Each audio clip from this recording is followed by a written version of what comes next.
Hi, everybody. Mr. Schmidt here. Hope you had a great weekend. This is the week we really get into it here, and the assignments and the feedback will start to flow a little bit better.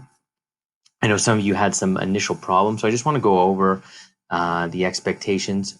I've marked about 85% of your original Sojourner submissions, and if you haven't got yours back yet, then I'll give you the individualized one, but it doesn't really matter because you're not getting a mark on it. It's more about improving and the level you need to work at. So a few things, just formatting wise, use the Word Google Doc option whenever possible. A lot of people said that they had to save it to PDF, but other people did not. So I'm not sure what is going on there. If you're ever struggling, you can just submit a Google Doc link and just make sure it's available for me to edit, and you can put it directly in either an assignment that you can attach and upload, or you can just put it in that little text box, and either one works for me. The most important part that people seem to miss in the Sojourners responses were questions 4 and 5. That's because they directly were related to a content piece called Methods of Organization, where they outline 6 or 7 different forms of organization, and then they ask you to apply your knowledge. Generally speaking, English is an interesting subject in the sense that, unlike math, you're not improving linearly. You don't need to build each concept on a previous one. So you'll see things that you've seen before as far back as grade 1, like literary devices and similes and metaphors.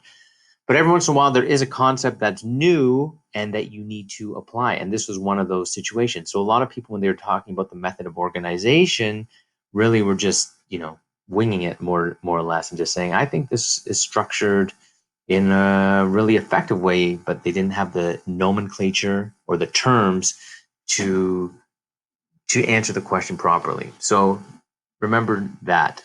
Also, when it comes to identifying a thesis, your job is to try to figure out what Dillard is expressing in her fullest. So you want a nuanced view. Yes, the piece is called Sojourners. Yes, it is about kind of like the meaninglessness and emptiness of life. But Dillard also speaks about the importance of finding joy and meaning and the possibility of doing that in this world.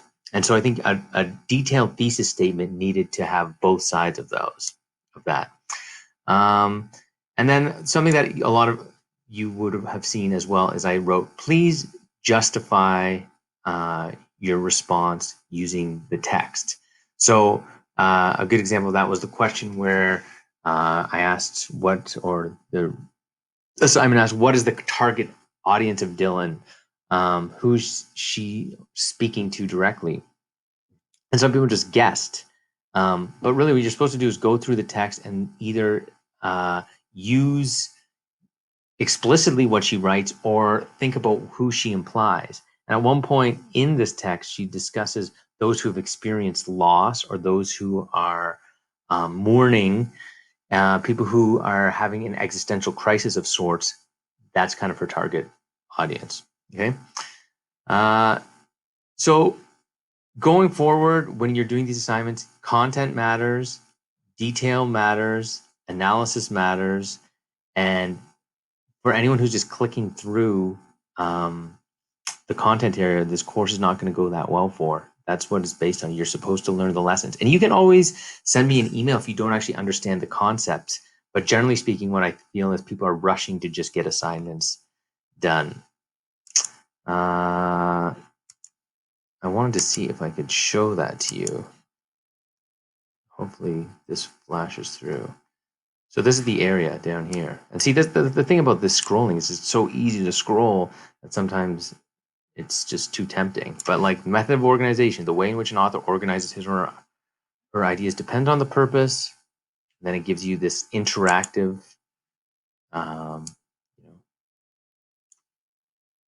this interactive presentation where you get 1, 2, 3, 4, 5, 6, 7, 8 different forms of method of organization.